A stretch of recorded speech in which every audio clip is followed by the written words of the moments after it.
On the screen is a portion of the ancient city of Petra.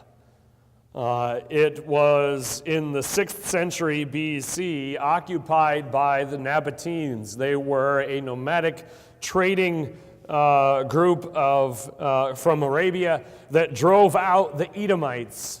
The Edomites are the people we're going to be talking about here today. In the 6th century BC, their land was inhabited by the Edomites, or by the Nabateans. The Nabateans flourished in this area southeast of the Dead Sea from the 4th century to the 1st century AD. The peak population of the city of Petra was 20,000 people. They were able to maintain such a large population there in the desert because they had incredible control of the water supply with cisterns and aqueducts and stuff that they built in order to capture the rain and the streams that did exist. They made basically an artificial oasis in the desert. They flourished because of the trade routes that flowed by. But when times changed and the trade routes moved along different paths, the city began to decline. Eventually, it became abandoned, and it was unknown to the outside world until it was rediscovered in 1812. Today, about 1 million tourists visit this place every year. It's a UNESCO World Heritage Site. You probably know it and recognize it, not because of its historic significance, but because a portion of it was used as the resting place of the Holy Grail in Indiana Jones and the Holy Grail. That's the part you know it from, but that's what it actually was. And so this is the part of the world that we're talking about. We're going to look at Obadiah today, the first half, and then we'll do the second portion next time. So Obadiah in the Old Testament and Minor Prophets, the first 9 verses. Let's start with the first half of verse 1. It says, "The vision of Obadiah." This is what the sovereign Lord says about Edom. Now, Obadiah is the shortest book in the Old Testament, and interestingly enough, it's not quoted in the New Testament. Not every part of the Old Testament is quoted by somebody in the New Testament. Obadiah is not. We don't know anything about Obadiah himself because it's a common name. And so if there are other Obadiahs mentioned, we don't know if this is the same guy. We don't know exactly when it was written. It was written during the period of the divided kingdom of Israel in the north and Judah in the south. So somewhere between 848 BC and 586 BC when Jerusalem was destroyed. Some people believe it was early, some people believe it was later, but there's not much evidence in the book itself to nail that down. It's a message not to Israel, not to Judah, as most of the prophets are, but it's a message to Edom. Edom and the Edomites are the descendants of Jacob's older twin brother Esau. Esau is the one from whom Jacob stole the birthright with the connivance and the help of their mother Rebekah. As we heard from our text in Genesis 33 this morning, Jacob was forgiven by Esau. The brothers themselves reconciled during their lifetimes. But when Israel went down into Egypt for 400 years, the Edomites remained where they were, east of the Jordan River. And when Israel came back up out of Egypt under Moses, they wanted to cross the Edomite territory. They wanted to cut through on their way to Canaan, and so they asked permission. And they said, "Can we cut through? If we use any water, if we use anything, we'll pay you for it. We're not trying to be difficult. Can we go through?" But rather than allowing their distant cousins that right, the Edomites mustered their army and said, "You're not coming across our land." And that was the beginning of a series of bitterness and eventually hostility between these two descendants of Abraham, these two branches of that family. They eventually became long-term enemies of Israel. Saul fought against the Edomites. David fought against the Edomites. Solomon fought against the Edomites. They were once family. Now they're the enemies of the children of Israel. Interestingly enough, God's judgment against Edom is mentioned in more books of the Old Testament than against any other nation, more than Egypt, more than Babylon, more than Assyria. It's mentioned in Isaiah, Jeremiah, Lamentations, Ezekiel, Joel, Amos, Obadiah is where we are this morning, and also Malachi. So it's obviously a big deal in the story of the Old Testament, this judgment against Edom, against this estranged part of the family. So let's get into the text and see what this is all about. Beginning in the second half of 1 into verse 2, it says, "We have heard a message from the Lord. An envoy was sent to the nations to say, 'Rise, let us go against her for battle. See, I will make you small among the nations. You will be utterly despised.'" The time of judgment's already at hand when Obadiah writes this. This is not a message of warning like Jonah went to Nineveh that says judgment will come if you don't. This is a message that says judgment is already coming. And I know just previously in the book of Acts, I spent some time talking about how dangerous it is to assume that from circumstances we know what God's will is. An earthquake happens and we think, oh, this is this for God's will. We know what it is. It's a very dangerous thing to do, and I was cautioning us to not pretend that we are God and understand what's going on in the lives of nations and peoples and individuals that we know, even ourselves. But here, this is different. This is different for a very important reason, because this is a message from the Lord. This is a message specifically to Obadiah about Edom to let them know that when this judgment comes, when these nations rise against the Edomites, and when they are kicked out of their land, then you will know why it happened, and you will know who made it happen. God does not want this tragedy to be misinterpreted. He wants it to be properly interpreted. And so he tells his people. That's the exception to the rule. We can speak that something, a tragedy or a blessing, is directly from God when God says, that's what I did. Then we know. And that's what's happening here. Obadiah is the envoy announcing that Edom will be at the mercy of their neighbors soon. The judgment is at hand. Notice it says, I will make you small among the nations. You will be utterly despised. Edom was never powerful. They were never wealthy and large and on the regional scene. Remember, their land is to the southeast of the Dead Sea. It's not the most fertile part of anything. It's out of the way. But that's not going to even be capable of they're not going to be able to maintain even that low profile anymore.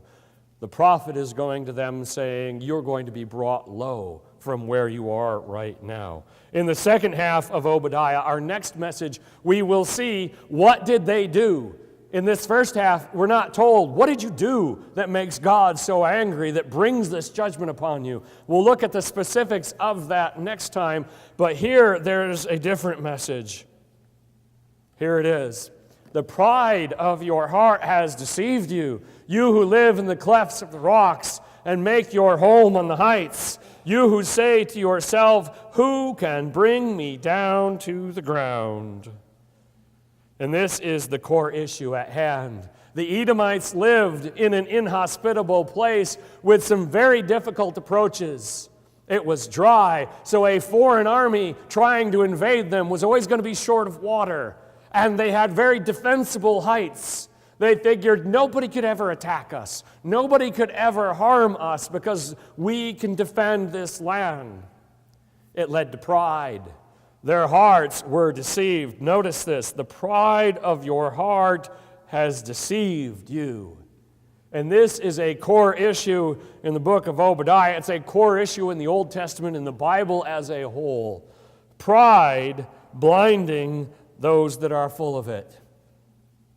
It makes you ignore the danger that is in your life. Because of pride, you don't see it. Pride is central to humanity's rebellion against God. Pride is central to all rebellion against God. when we puff ourselves up, when we lift up the group that we're a part of, when we lift up the nation that we belong to and act as if we are beyond the reach of God. God can't touch us. We're acting as if we can contend with our Creator, as if we can go toe-to-toe with God and not come out the loser. The pride of their hearts had deceived them. At the bottom of that verse, you say to yourself, who can bring me down to the ground? The hallmark of excessive pride is self-deception. When you become your own counselor, when you become your own judge, when you do not listen to others, because pride is blinding you to what you don't see. When the heart is prideful, the fall is inevitable. It will take many forms. A variety of things could happen because of pride, but it is inevitable that when we puff ourselves up and insulate ourselves from criticism and insulate ourselves from changes that we need to make, we will fall. For a very good reason. Pride refuses to accept at least these four truths that we must all assent to. Number one, pride refuses to accept that God is both our Creator and our Judge. Pride refuses to accept that we are flawed. Pride refuses to accept that we cannot save ourselves. And lastly, pride refuses to accept that we must accept God's salvation, that God's salvation is an act of grace and not our own merit. Your pride could deny one of those, or all four of them. And if any one of them is denied, it is fatal for us spiritually. If we deny that God is our Creator and Judge, we won't be looking to Him for anything. We will be ignoring God, and of course then we're lost. If we deny that we are flawed, we won't think that we need to change anything, and we're lost. If we deny that we can save ourselves, that might mean we accept that we're flawed, but we think, yes, but I can fix it. I can fix it. We're lost. If we deny that God's salvation is an act of grace, we're lost. Pride keeps us from coming back to God. Pride keeps us from bending the knee. Pride keeps us from admitting our faults. If you're asked this question, about what did God need to forgive you? What are the things that God needed to forgive you for? If someone asks you that question, and your answer is nothing, that is not acceptable. That is a cry of pride. It is a lie of the devil. It is a sign of an unrepentant heart that is still in rebellion against God. If you cannot see the things for which you needed to be forgiven, then you're not forgiven, because you've never asked for that forgiveness and you're still dead in your trespasses and sins, as Paul says.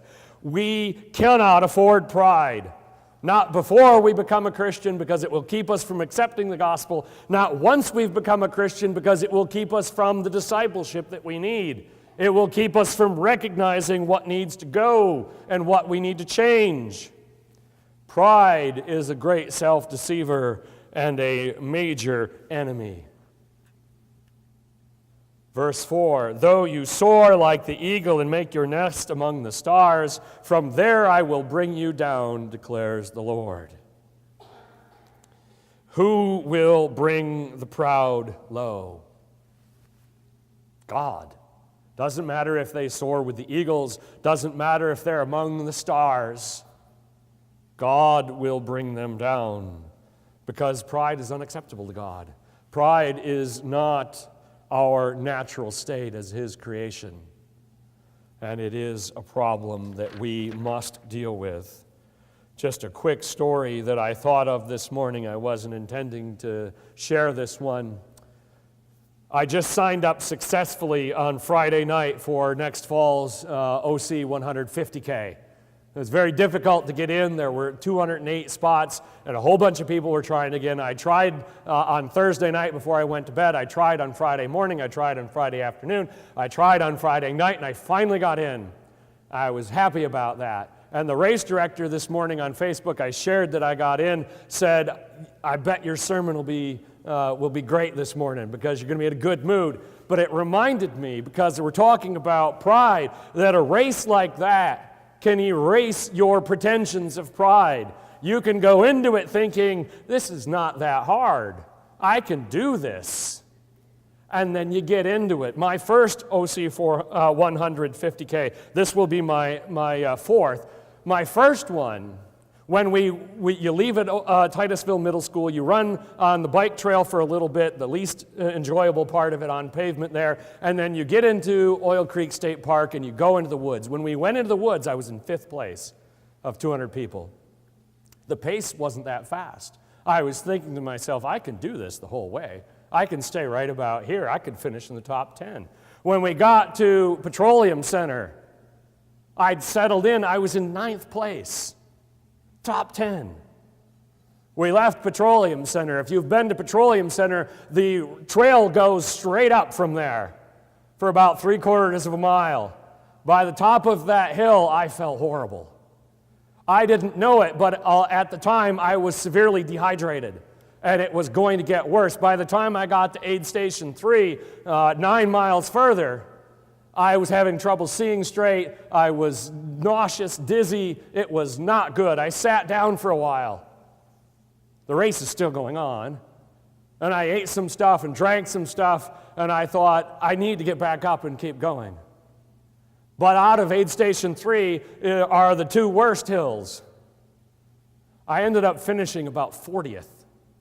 About 30-some people passed me on that second half of the race. And a lot of them looked at me and said, you okay?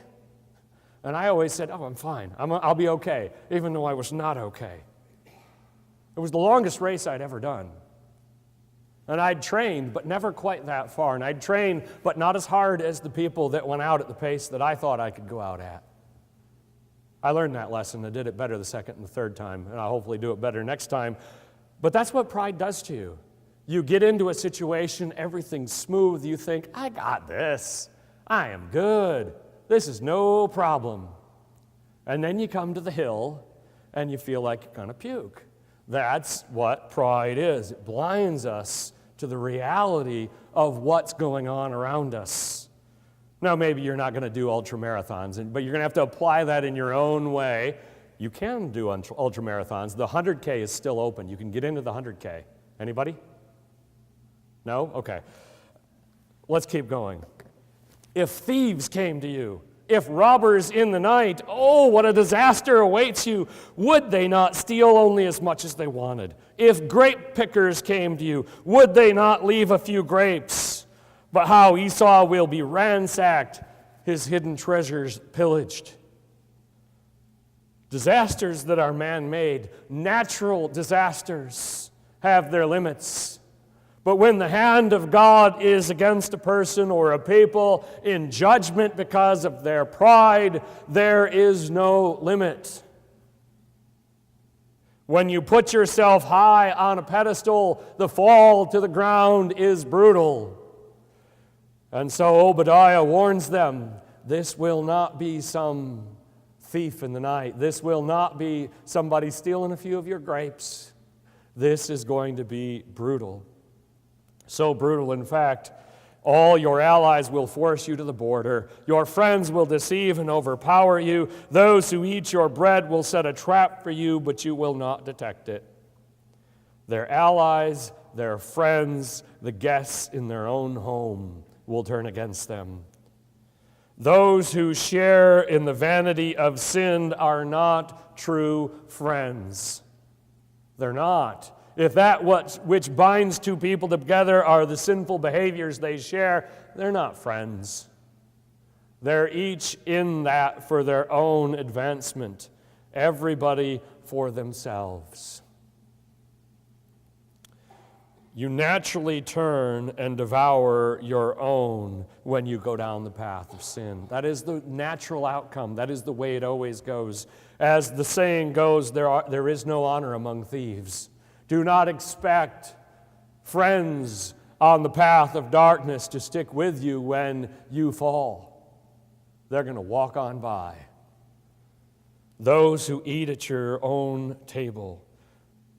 You might not realize that, but when Obadiah says that in their culture, that's the ultimate insult. If someone is a guest in your home and eats at your table, and then you hurt him or he hurts you, doesn't get any worse. Doesn't get any worse than that.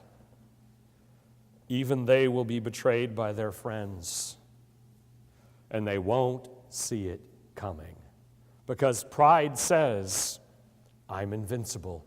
Why would I worry about pitfalls in the road? Why would I worry about people betraying me? Why would I worry about any danger ahead when I am as perfect as I think that I am because of my pride? In that day, declares the Lord, will I not destroy the wise men of Edom, those of understanding in the mountains of Esau? That day is in quotation marks. That day is coming for all who refuse to repent and obey the Lord. This one right here, the reason we're looking at this right now is not because there's still an issue with Edom. This is not about Edom anymore. For Obadiah, it was. For us, we're looking at it because we know that that day can come and will come for all those who hold on to their pride, for those who shake their fist at God, for those who turn up their nose at God, for those who pretend that they don't need to listen to God. That day will come if they do not repent before it. And wisdom will not stop that. Against the hand of the judgment of God, there is no salvation in our mental powers. You cannot think your way out of the holy wrath of God. If God's judgment is against you because of your pride, you're not going to outsmart the situation. Not going to work. And lastly, your warriors, Teman, will be terrified, and everyone in Esau's mountains will be cut down in the slaughter. Maybe your pride is not counting on your mind. Maybe it's counting on your strength. Either your physical strength or the nation might be depending upon its armed forces. That will not save you either. Not by strength of your mind, not by strength of arms. You cannot stand against the wrath of God. And the wrath of God is against those who in their pride ignore him. Obadiah was not offering a last chance. There's no mention here of in 40 days, like Jonah said. There's no last chance for Edom. It's too late. The judgment is coming. Well, that's not the case for us. That's not the case for people within the church. That's not the case for people without the church who are affected with pride. Wherever pride is currently holding sway, now is the day to humble ourselves. Now is the time to repent before that day comes for us. Two thoughts to take as we walk away from this text this morning. Number one, pride precedes the fall. This happens again and again and again. It is a universal condition of humanity. And secondly, there is no power of mankind that can stand against the judgment of God. We don't have anything. We don't have any way to prevent that from happening except for abandoning our pride and repenting.